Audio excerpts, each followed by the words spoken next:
अब हम लोग जनगीत कविता की व्याख्या पढ़ेंगे। कविता है कि जीवन में फिर नया बिहान हो, एक प्राण एक कंठ गान हो, बीत अब रही विषाद की निशा, दिखने लगी प्रयाण की दिशा, गगन चूमता अब है निशान हो। कवि कहता है कि जीवन में फिर नया बिहान हो, जीवन में फिर नया बिहान हो। प्रश्न ये उठता है कि ये नया बिहान कैसा होता है। अब कभी बिहान का मतलब होता है सवेरा। सबसे पहले जान लीजिए कि बिहान का अर्थ क्या होता है। बिहान का अर्थ होता है सवेरा, लेकिन कभी कहता है कि नया बिहान हो। नया बिहान एक कैसा बिहान होता है? अगर हम नए सवेरा को देखते हैं तो वो सवेरा कैसा होगा?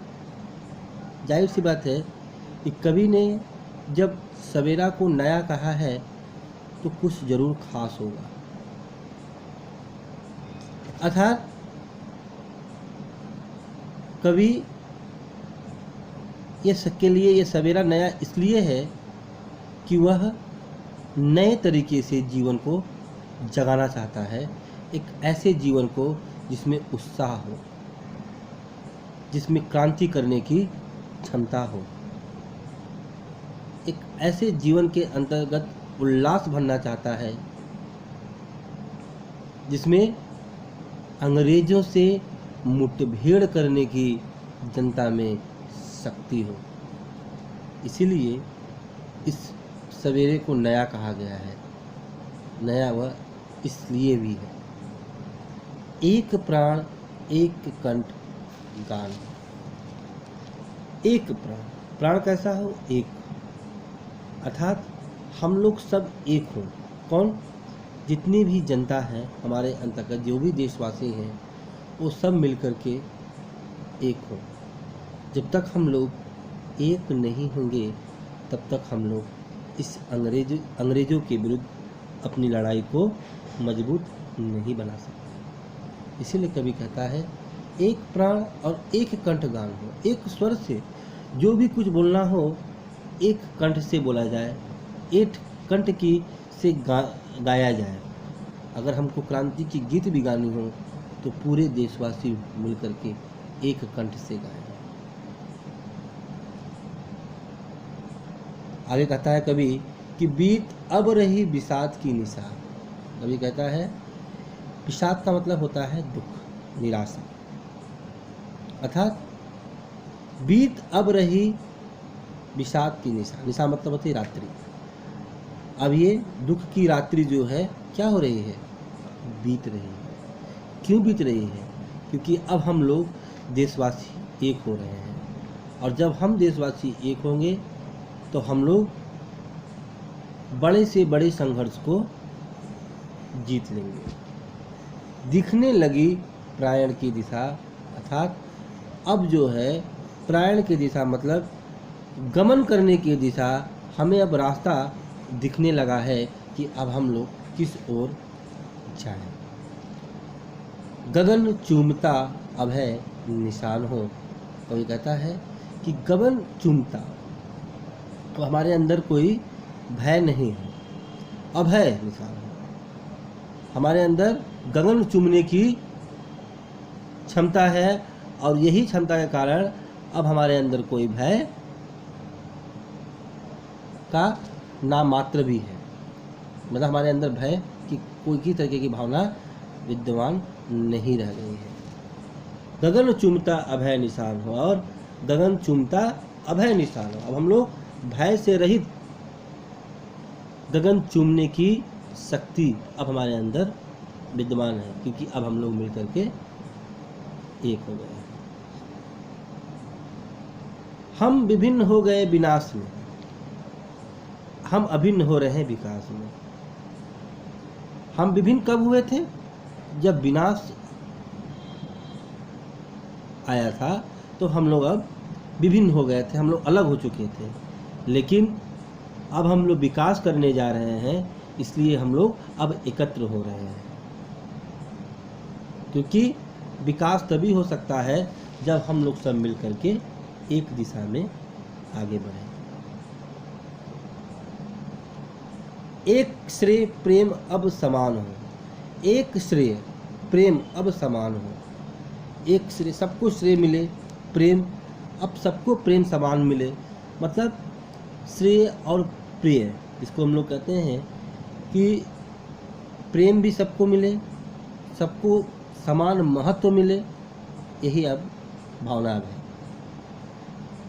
शुद्ध स्वार्थ काम निज से जगे। अब हम लोग क्या करें? शुद्ध स्वार्थ काम निज से जगे। अब हम लोग अब स्वार्थ से मुक्त होकर के जो काम रूपी हमारे अंदर नींद छाया हुआ था, अब हम लोग उससे जगे, लोक कर्म में महान सब लगे। और इस लोक कर्म में जो लोक कर्म हम लोग करने जा रहे हैं, जो क्रांति करने जा रहे हैं, इस महान कर्म में हम सबको लगना होगा। रक्त में उफान हो उठान, और रक्त में कैसा हो? रक्त में एक तरीके का जोश हो, उफान हो, कि अब किसी भी तरीके की जितनी भी विडंबनाएं, जितनी भी परेशानियां, जितनी भी समस्याएं, जितनी भी विपदाएं हमारे समक्ष भले आ जाएं, हम अब पीछे हटने वाले नहीं हैं, क्योंकि अब हमारे रक्त भी खौलने लगा है, उफान लेने लगा है। आगे कवि कहता है कि शोषित कोई कहीं नहीं जन रहे। अब कवि के अंदर में एक देखिए, यहाँ पे एक भावना आ रही है जिसको हम लोग कहते हैं कि लोक कल्याण की भावना। इसको कवि के अंतर्गत इस लास्ट पंक्ति में कि शोषित कोई कहीं ना जन रहे। ऐसा नहीं कि कोई हम सुखी हो जाएं और सारा जग दुखी हो, इससे बड़ा कष्ट और कुछ नहीं हो सकता। तो कवि कहता है कि शोषित कोई कहीं न जन रहे, ऐसा ना हो कि कोई भी जन शोषित रह जाए। पीड़न अन्याय अब न मन सहे। मतलब अब पीड़ा, किसी तरीके की पीड़ा अब कोई भी अब मन न सहे, ऐसी भावना हमारे अंदर अब आ गई है। जीवन शिल्पी प्रथम प्रधान हो। जो जीवन को बनाता है, जो जीवन को गढ़ता है, कौन गढ़ता है? किसान गढ़ता है, मजदूर गढ़ता है। जीवन शिल्पी हम लोग उसे कहते हैं, और किसान मजदूर ही प्रधान हो। और मुक्त व्यथित संगठित समाज हो, और व्यथा से मुक्त संगठित समाज हो, किसी तरीके का कष्ट विहीन समाज हो, संगठित समाज हो।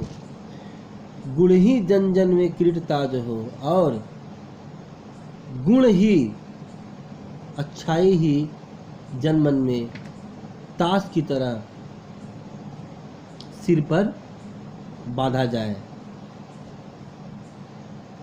तो गुण ही जनमन के विद्यमान हो, न युग का अब नया विधान हो, और नया युग का अब नया विधान हो। नए युग के साथ नए नए विधान हो, नया नया कर्म हम लोग करें, नए नए जागृति पैदा करें, ताकि हम लोग इस शोषण की लड़ाई में अंग्रेजों के विरुद्ध हम अपना मुहिम को मजबूत बना पाएँ।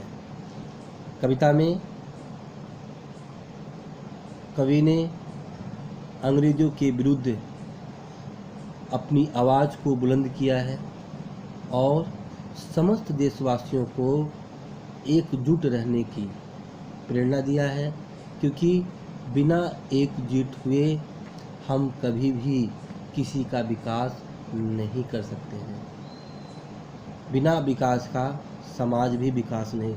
हम जब तक एक नहीं होंगे, जब तक हम एक मनुष्य दूसरे मनुष्य से प्रेम नहीं कर सकता, तब तक हम समाज का भी विकास नहीं कर सकते। इसीलिए समाज के विकास के लिए ज़रूरी है कि हम लोग स्वयं संगठित हों और एक ऐसे समाज का विकास करें जहाँ कोई दुखी न हो, जहाँ सब सुखी हो, सब हंसते खेलते हुए अपने सुख दुख को आपस में बांटें। ऐसे ही समाज की कवि कल्पना करता है। कविता यहीं पर है। अब अगले क्लास में हम लोग क्वेश्चन उत्तर, उसके प्रश्न उत्तर को हम लोग देखेंगे।